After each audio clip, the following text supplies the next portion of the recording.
मोमिन को चाहना और एक मोमिन के काम आना, दस्तगीरी करना, सहारा बनना, ये भी तकवा और तहारत की एक निशानी है। आप मुत्तकी होकर के किसी मोमिन से नफरत नहीं कर सकते। अगर आपके दिल में किसी की नफरत है तो ये समझ लीजिए कि जो मकामे तकवा है उसमें आप नीचे दर्जे पर जा रहे हैं। क्योंकि अल्लाह के बंदे और बंदों की इज्जत करना और फिर ईमान वालों की और फिर एक नबी, एक रसूल, एक किताब, एक कुरान, सब कुछ एक। उसके बावजूद अगर हमारी आपस में नफरत हो, इख्तिलाफ अलग चीज है, मामलात में डिस्प्यूट हो जाता है, हुकूक की लड़ाई लड़ रहे हो तो लड़ो, अदालत है, सब कुछ है, मगर किसी एक दूसरे की जात और उसकी सिफात और उसकी शख्सियत के लिए जो मुकम्मल नफरत है हमारे अंदर, हमें उस नफरत से इज्तिनाब करना है।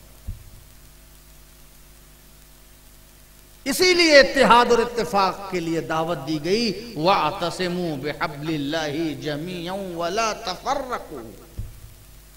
सब मिलकर के अल्लाह की रस्सी को मजबूती से थाम लो और गिरोहों में मत बंटो।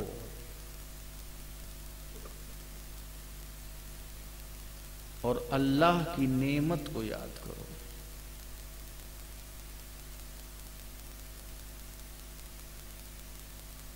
एक मोमिन का भाई है। मैंने आपको बताया था कि इत्तिहाद की वजह से, जब तक इत्तिहाद था, पूरी दुनिया पर आपकी हुकूमत, इख्तिदार और आपका रोब छाया हुआ था। और जब से हमारे अंदर अमल की कमी आई और तकवे की कमी आई, हम फिस्को फजूर में डूब गए, शराब के दिलदादा हो गए, जिना के खूगर हो गए, गीबत और चुगली का माहौल बना लिया। तब से हर दिन हमारे जवाल की दास्तान लिखता चला जा रहा है। और आज हमें इलाज नहीं सूझ रहा है कि कौम मुस्लिम के इन्हितात और जवाल और पस्ती का इलाज क्या है। इलाज कुछ नहीं है दोस्तों, सिर्फ अपनी जिंदगी पर गौर करो और गौर करने के बाद सोचो, क्या ये मोमिनाना जिंदगी है? और अगर ये मोमिनाना जिंदगी नहीं है तो बहैसियत मोमिन तुम कभी इज्जत वाले नहीं हो सकते। कुरान कह रहा है, वांतुमुल आलौना इन कुंतुम मोमिनीन, तुम ही सरबुलंद रहोगे बशर्ते कि तुम मोमिन हो जाओ। कुरान तुम्हें ये मुजदा दे रहा है, ये पैगाम दे रहा है कि तुम ही मोमिन होगे, मगर तुम ही सरबुलंद रहोगे मगर तुम मोमिन हो जाओ, पक्के और सच्चे मुसलमान हो जाओ, अल्लाह से डरने वाले हो जाओ, रसूल की इत्तिबा और पैरवी करने वाले हो जाओ। इत्तिहाद ताकत है। हजरते नोमान इब्ने बशीर रजी अल्लाह ताला अन्हु बयान फरमाते हैं कि सरकार दो आलम सल्लल्लाहु अलैहि वसल्लम ने इरशाद फरमाया, जब एक मुसलमान को एक दूसरे मुसलमान की खबरगिरी, रहम, शफकत करता देखो तो ये जान लो कि एक मोमिन दूसरे मोमिन के लिए ऐसा ही है जैसे कि जिस्म और आज़ाए बदन। एक जिस्म की मिसाल है मोमिन की। मोमिन एक जिस्म है, नाम अलग अलग है। किसी का नाम अब्दुल्ला, किसी का नाम अब्दुल रहमान, किसी का नाम अब्दुल गफूर। ये नाम अलग अलग हैं, शख्सियतें अलग अलग हैं, मगर रसूल पाक ने एक रस्सी से मरबूत करके बता दिया कि मोमिन एक जिस्म की तरह है। अब जब एक जिस्म की तरह है तो जिस्म की कैफियत क्या होती है? जिस्म की ये कैफियत होती है कि जब जिस्म के किसी भी उज़्व को, किसी भी पार्ट्स को जब तकलीफ होती है तो पूरा जिस्म उसी में मशगूल रहता है, उसी एहसास में। कटी है उंगली, आंखें नहीं सो रही, कटी है उंगली और दिल बेकरार है। अरे आंख क्यों बेचैन है, नाक क्यों बेचैन है, बदन के दूसरे हिस्से क्यों बेचैन है? तो जिस्म कहेगा हमारा एक जुज़ बेचैन है तो हम सब मिलके बेचैन हैं। ऐसे ही मोमिन होता है।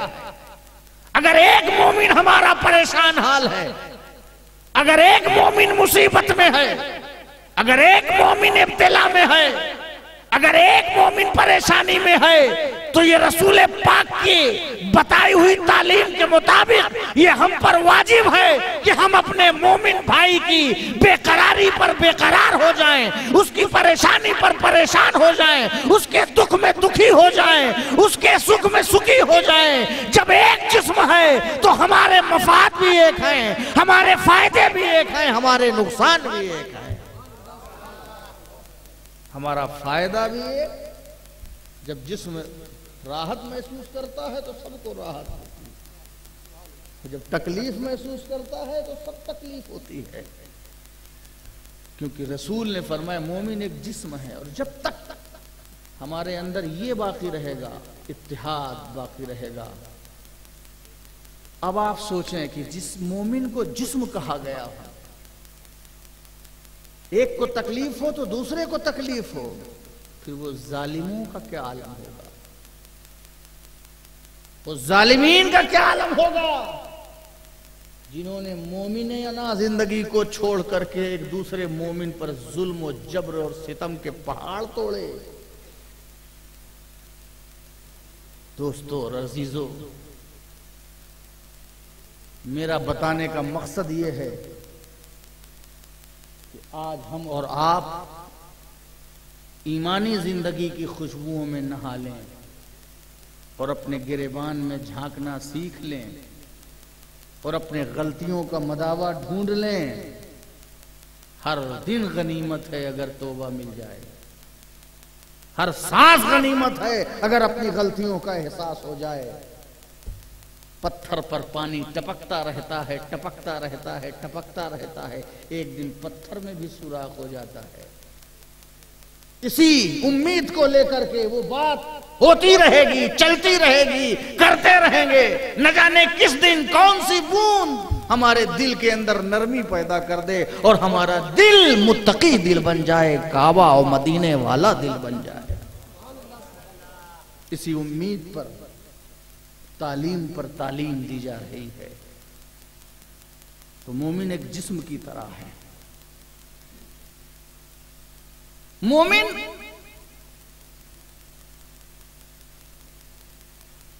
की मिसाल सरकार दो आलम सल्लल्लाहु अलैहि वसल्लम ने एक और चीज से दी है। मोमिन जो है, हजरत अबू मूसा अशरी रजी अल्लाह ताला ने इरशाद फरमाते हैं, मोमिन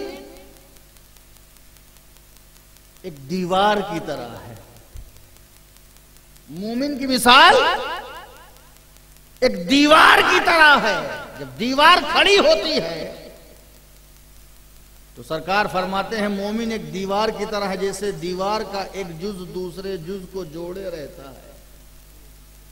एक जुज, एक पार्ट दूसरे पार्ट को जोड़े रहता है और ये जुड़ करके एक दीवार बन जाती है। इसी तरीके से मोमिन जो है एक दूसरे से कल्ब में लगाव रखता है, एक दूसरे से जुड़ा होता है। जैसे दीवार बन जाती है वैसे ये एक उम्मत बन जाया करती है।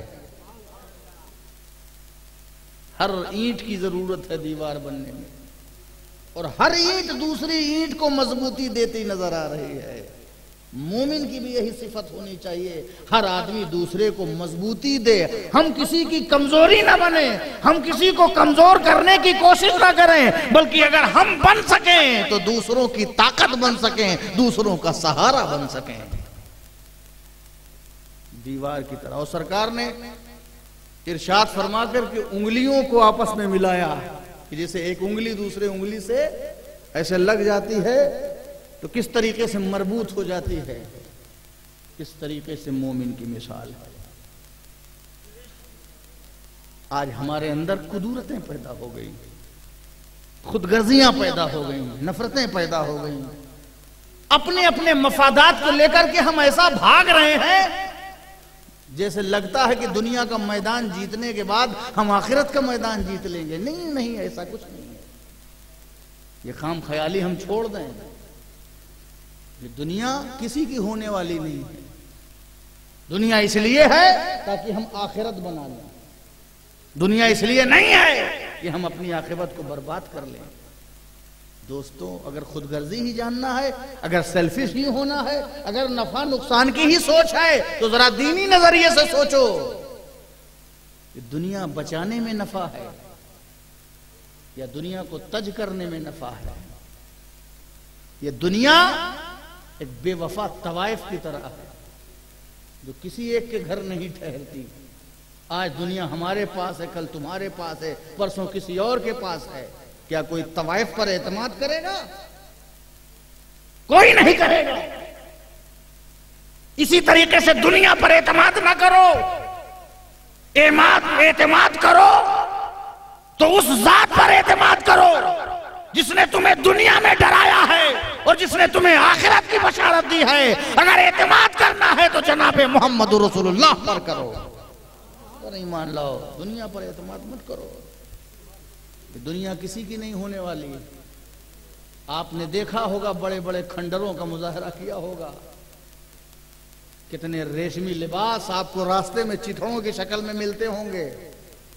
आप जाइए रास्ते और गली में देखिए, कितने अच्छे अच्छे लिबास चिथड़ों की शक्ल में मिलते हैं। अगर उसी को देख करके इबरत हासिल कीजिए कि कल ये तो बहुत बेहतरीन लिबास था, आज ये कूड़ा करकट बन करके कैसे पड़ा है। आप जाइए देखिए, आपको रास्ते में कब्रिस्तान में हड्डियां मिलेंगी। आप महसूस कीजिए इनके दरबार कैसे सजे थे शानो शौकत से, आज इनकी हड्डियां पड़ी हैं। बड़े बड़े बादशाह, बड़े बड़े सलातीन, बड़े बड़े दबदबे सिकंदरी वाले सब चले गए। कामयाब वही गया जो दुनिया में अच्छे अमल करके चला गया है, जो दुनिया से नेक अमल करके चला गया है, जिसने अपना टाइम बुराई में नहीं जाया किया, बल्कि उसने अपने टाइम को अल्लाह की याद में, अल्लाह की रजा में, रसूल की पैरवी में गुजारा। और जो शरीयत पर चलता रहा, शरीयत पे चलता रहा, उसके चलने को अल्लाह ने ऐसा पसंद किया, वो जन्नत तो दूर बाद में जाता, जन्नत खुद ही उसके कदमों में पड़ती नजर आ रही है।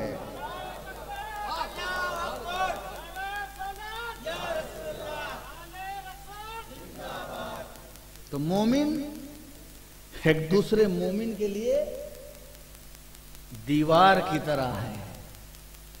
हजरत अबू हुरैरा रजी अल्लाह ताला अन्हु ने इरशाद फरमाया, बयान फरमाया कि रसूल पाक सल्लल्लाहु अलैहि वसल्लम ने इरशाद फरमाया कि अल्लाह तबारक व ताला कयामत में आवाज देगा, कयामत में पुकारेगा, अल्लाह पुकारेगा। कयामत का तो ये आलम है कि लोग खुद ही एक दूसरे को पुकारते होंगे, न कोई अपना सुनने वाला, न कोई और सुनने वाला, सब पुकार रहे होंगे, मगर कयामत में अल्लाह पुकारेगा। मैदाने महशर में, मैदाने कयामत में अल्लाह पुकारेगा। कहां है वो लोग, कहां है वो लोग जो आपस में मेरी वजह से मोहब्बत करते थे? कहां है वो लोग जिनके दरमियान मेरी वजह से मोहब्बत थी, जो आपस में मेरी वजह से मोहब्बत करते हैं? आओ उनको बुलाओ, आज मैं उनको अपनी रहमत के साए में ले लूंगा। जिस दिन मेरी रहमत के अलावा कोई साया ना होगा। अल्लाह का कितना करम है कि अपने अंदर जो लोग अल्लाह की वजह से मोहब्बत करते हैं, अल्लाह उनको अपनी रहमत के साए में ले लेगा। अगर हम एक दूसरे से मोहब्बत करते हैं तो किसकी मोहब्बत में मोहब्बत करते हैं? अल्लाह की मोहब्बत में ही तो मोहब्बत करते हैं। तो हम मोहब्बत भी करें तो अल्लाह के लिए, और बुग़्ज़ भी रखें तो अल्लाह के लिए। हमारी दुश्मनी भी अल्लाह के लिए हो और हमारी दोस्ती भी अल्लाह के लिए हो। जो अल्लाह के लिए आपस में मोहब्बत करता है, अल्लाह तबारक व तआला की बशारत है, खुद रब तबारक व तआला पुकार के कहेगा कि उसको मैं आज अपनी रहमत के साए में ले लूंगा, अपने साए में ले लूंगा। क्योंकि आज अल्लाह के अलावा और कोई सायादार नहीं, साया देने वाला नहीं होगा। ये दोस्तों, ये दास्तान नहीं बयान हो रही, ये हिकायत नहीं है, ये नावल नहीं है, ये रसूल पाक सल्लल्लाहु अलैहि वसल्लम के पाकीज़ा इरशाद हैं, जिसमें शक और शुबहे की कोई गुंजाइश नहीं है। क्या इस पर भी हमारा एतमाद नहीं होगा? क्या इस पर भी हमारा अमल नहीं होगा? रसूल पाक के एक एक जुमले हमें बुला रहे हैं, हिदायत दे रहे हैं। शर्त यह है कि हम उस पर अपना कान धरें और उसकी पैरवी करने के लिए हम तैयार हो जाएं। आज भी सवेरा है, आज भी वक्त है। हम अपने दामन को रसूल पाक सल्लल्लाहु अलैहि वसल्लम की पैरवी से पुर कर सकते हैं। व मुस्तफ़ा बरसा खैशरा की दी हमाऊस, अगर बहू न रसीदी तमाम बुलहबीस। अपने को मुस्तफ़ा तक पहुंचाओ, उनकी बारगाह तक पहुंचाओ, उनकी पैरवी में डाल दो। अगर तुम उनकी पैरवी न कर सके तो ये पूरी जिंदगी बुजहली और बुलहबी जिंदगी है। इबादत की जिंदगी वो है जो मुस्तफ़ा की पैरवी में गुजरे। तो अल्लाह तबारक व तआला ऐसे लोगों को अपनी रहमत के साए में ले लेगा जिस दिन उसकी